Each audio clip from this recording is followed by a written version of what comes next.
purpose of Freethought Forum is to be vigilant to the encroachment of religion into government and to educate the general public as to what a freethinker is. My thoughts give me power. No scholar can map them. No hunter can trap them. No person can deny the Gedanken sin. Hello, I'm Don Lawrence for Freethought Forum. It's a pleasure to have you with us today. We'd like to challenge you, we'd like to invite you to join us in discussing perhaps a controversial subject. The subject is holy horrors. There's been a history in religion of various kinds of everything from torture to death to shunning to you name it, economic penalties for people that didn't conform to a certain religious viewpoint. Well, today we thought we would just take the wraps off of some of those things and look at them both in terms of a social phenomenon and what it implies about people's psychology, what specifically the role of religious institutions have been in this kind of activity, and that would include primarily our Western culture, that is, the Jewish tradition, the Judeo-Christian, the Judeo-tradition that Christianity is drawn from, and also the Islamic tradition that is a branch from Judaism. First, though, I'd like to address you directly and challenge you to take this in the spirit of an opportunity to think outside the box, to break out of seeing yourself as a product of your own culture and thinking that your culture, that what you've learned from your parents, that what you've learned from your pastor or your priest is the final word, that it's totally accurate, and that it's the only way to think about yourself and how you see the world. We'd like to challenge you to compare what you believe, look at reality, and see just how well what you believe holds up against reality. We'd like to ask you to avoid thinking in supernatural terms. As freethinkers, as atheists, as agnostics, we seriously question or directly disavow belief in the supernatural. We say that there isn't any magic. We say that there aren't any ghosts. There are no leprechauns. We don't believe there are any supernatural beings, any supreme being that makes everything work together. We believe that the world just happens, that we're here, that we live our life as well as we can while we're alive, and we die. Various freethinkers have varying viewpoints one way or another from that, but in general the idea is that we're not puppets and there's not some all-powerful creature that controls our life. Now, I'd like to give just a short example of a culture that shared a mass fantasy. I've used the ancient Egyptians in the past. I've talked about the natives of Easter Island. We can look closer to home at the Aztecs. Those people had a culture that went on for many, many years, and they specifically believed that they had to sacrifice living human beings, that they had to spill blood in order for the world to continue operating correctly. Now, as we know, the Aztecs are no longer a living culture. For various reasons, their culture has disappeared. Among them, the fact that perhaps a more bloodthirsty culture came along and conquered them. But the point is that we could reasonably argue that all of the Aztecs shared a fantasy, that they shared an idea of the world that was not in touch with reality, that everything that they believed about the spiritual realm, about any afterlife, had nothing to do with anything, that they could have lived and died and been perfectly happy and had none of that supernatural structure connected with their everyday life. They could have taken that entire supernatural structure, thrown it away, and still lived their everyday life probably much happier than if they had continued with the beliefs that they incorporated in their everyday lives. Well, I'd like to invite you to stop and think about your beliefs and your everyday activities. If you're Christian, or if you're Jewish, or if you are Islamic, I'd like for you, or if you have any other belief in the supernatural, I'd like for you to stop and think whether you might, like thousands and thousands of people have done before, whether you might be participating in a mass fantasy. And what we're going to talk about today is, if you believe in supernatural beings, if you believe that a supernatural being can tell you how to live your life, if that supernatural being can give you laws, if that supernatural being can say what is right and what is wrong, what can that lead to? Well, I have a friend here with me today, Howard Thompson. He's the editor of the Texas Atheist, an online electronic newsletter. And Howard's going to help me talk about holy horrors. Happy to have you with me today, Howard. Well, happy to be here, Don. I enjoy driving down from Austin for these shows, and for the audience that may wish to get a subscription to the Texas Atheist newsletter, which is free, there's no charge. Just contact me at the email address gofreemind@aol.com. That's GOFREEMIND@aol.com, and I'll put you on the mailing list, and you'll get it. It comes out approximately once a month. I was struck by one thing you said, Don, right toward the end there, about a God giving us laws and deciding what was good and evil. And in some philosophical circles and in atheist discussions and writings, this bit about God deciding what is good and evil comes up. And there's really a logical flaw and a problem with assuming that God decided what was good in terms of humanity and the way we lead our lives. Because there's basically two cases that might be true. Excuse me. Still fighting off a little bit of congestion. It's the hand of God. The hand of, well, somebody, either that or it's those vicious microbes naturally selecting and trying to kill me off so they can have my whole body to eat. But the flaws are that only one of two cases can be true.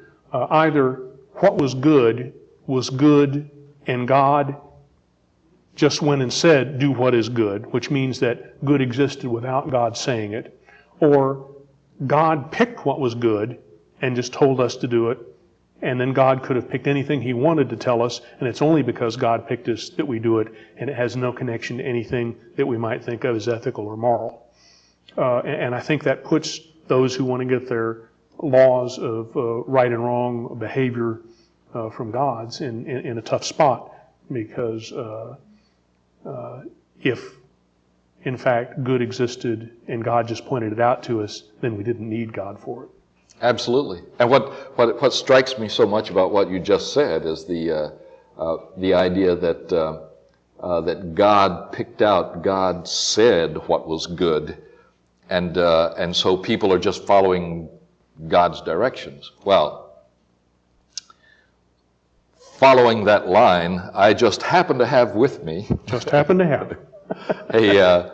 a book by the name of Holy Horrors. Now, Holy Horrors is written by the editor of the Charleston Gazette. The Charleston Gazette is obviously a newspaper here in the United States in Charleston. And the name is James Haught, and he wrote this book called Holy Horrors. And what he did basically was just chronicle some of the things that have been done in the name of God. Now, there are some people who would say, well, this was just some crazy person. These awful things that were done were just, one or two demented individuals who were hearing voices, and they grabbed a knife and they ran out and stabbed somebody, or after guns were invented, they went out and shot some person. Well, no, that's not true at all. That's not how these holy horrors came to be. These holy horrors were, as a matter of fact, done at the direction of the established religious institutions of the times. They were acting as, in many cases, this was a good deal of it was done at the direction of the Catholic Church. Later, the witch hunts here in the United States and other places were participated in, were done by Protestants. So it's not like anyone can come away from this with clean hands. So let me just read a couple of horrible examples. And as they say in television, some of this may be a little graphic. So there's no sex here. There's no crime here in the sense of anyone going out and robbing a bank. But there's certainly both sex, crime, and violence afoot in what I'm about to read, and it's very graphic. I would say also that some of what I'm going to read, you'll hear dates of 200 years ago. But I'll tell you from personal experience and from what you read in the newspaper, in Saudi Arabia today, people's heads are cut off and their hands are cut off under religious direction. In Pakistan, in Afghanistan today, people are killed for religious reasons. There are people in the United States today who will say that intolerance to the point of murder is okay. So don't be misled by the fact that some of these dates are 100 or 200 years in the past. There are still people today who are willing to do things in the name of God that no rational person should be willing to accept. In 1766 in France, a teenage boy was accused of singing irreligious songs, mocking the Virgin Mary, marring a crucifix, and wearing his hat while a religious procession passed. Criticizing the church was punishable by death. The youth, Chevalier de la Barre, was sentenced to have his tongue cut out, his right hand cut off, and to be burned at the stake. The great writer Voltaire, and I'm sure all of you have heard of Voltaire in your high school literature classes. The great writer Voltaire attempted to save him. The case was appealed to Parliament in Paris. The clergy demanded death, warning of the dire spread of doubt. That is, the clergy said, if you let this kid get away with this, people are going to begin to doubt God, and we can't have that, so we demand death. Parliament showed mercy by allowing the youth to be decapitated instead of mutilated and burned alive. But he was first tortured to extract a fuller confession. Then he was executed on July 1st, 1766. His corpse was burned along with a copy of Voltaire's Philosophical Dictionary. Now, I would remind you that only a week ago, the Iranian government withdrew a $2,500,000 bounty on the head of Salman Rushdie, an international author. Actually, they didn't go so far as to withdraw the bounty. The death sentence is still in effect. The bounty is still available. Simply, the Iranian government said, we will not support it. So it wasn't withdrawn. So there are people still today who are willing to kill someone for religious reasons. Now you might ask, inquiring minds want to know, is the Iranian government alone in this? Are they somehow a renegade government that no one else supports? No, they're not. If you read the San Antonio Express News, you'll see that the population of Pakistan, a Muslim country, is enraged by the fact that the Iranians have stopped supporting this death sentence. They say that the Iranians are, in effect, international wimps. They're not true believers. They're not willing to stand up and be counted for God. I find this sort of intolerance absolutely stunning in this day and age. But it's not like that's something that is unusual around the world. There are many places where people are still killed as a matter of intolerance. A little earlier, Howard and I were talking about atheism bashing, the bashing of atheisms, and we're pretty sure that that no one's going to go to the lengths that I just read with regard to the monument, the cenotaph that's in question in Comfort. But the point is that there's a mentality that's involved there. Have you ever felt, Howard, that you were at the very least unwelcome, and that people might try to intimidate you in some way because of your beliefs regarding God?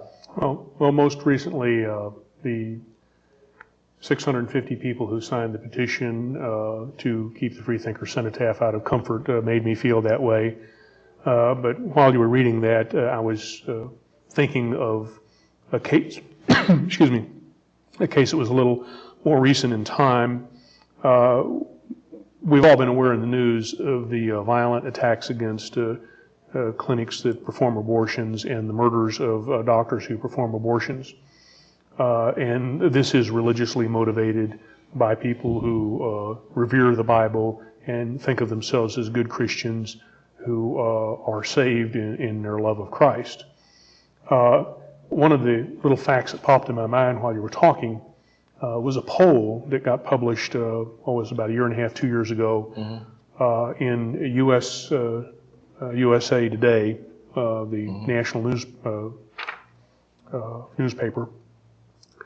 And it showed that 3% of the respondents in this poll thought that basically taking the law into your own hands and killing an abortion doctor was justifiable. Mm-hmm. Mm-hmm. So we basically have 3% of the adults in this country, some 6 million people, give or take, who have morally and ethically crossed the line that says it's okay to kill other people for religious reasons. Now, mm-hmm. The abortion cases happen to be extreme types of reasons, but it's alive and well in the lives of millions of people in this country. Mm-hmm. That's absolutely true, and just as you're a great straight man, Howard. You really.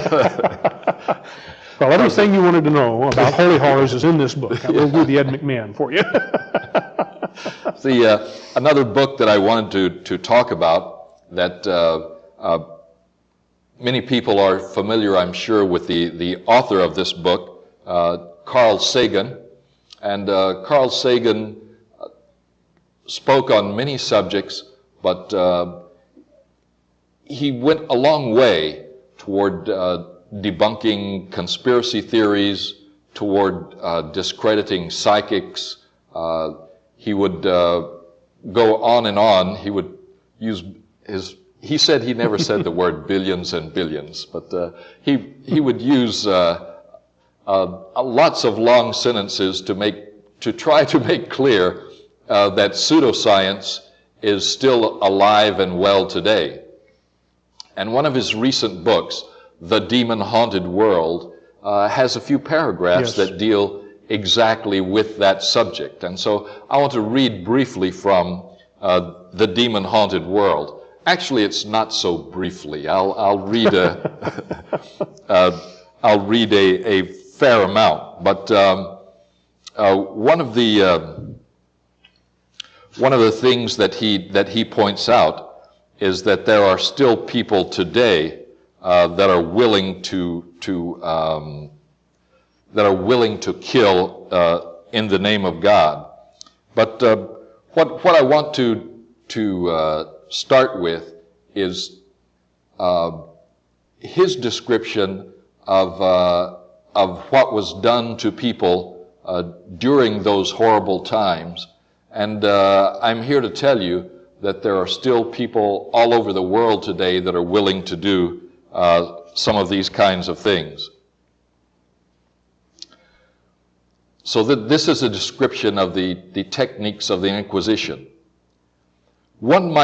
This was written by, this is a quote from the Encyclopedia of Witchcraft and Demonology by Carl Sagan. It says, one might glance at some of the special tortures at Bamberg, for example, such as the forcible feeding of the accused on herrings cooked in salt, followed by denial of water, a sophisticated method which went side by side with immersion of the accused in baths of scalding water to which lime had been added.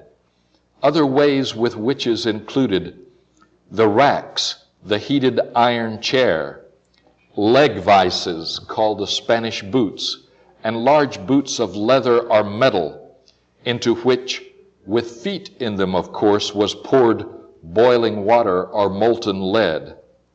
In the water torture, the questioned person had water poured down the throat, along with a soft cloth to cause choking.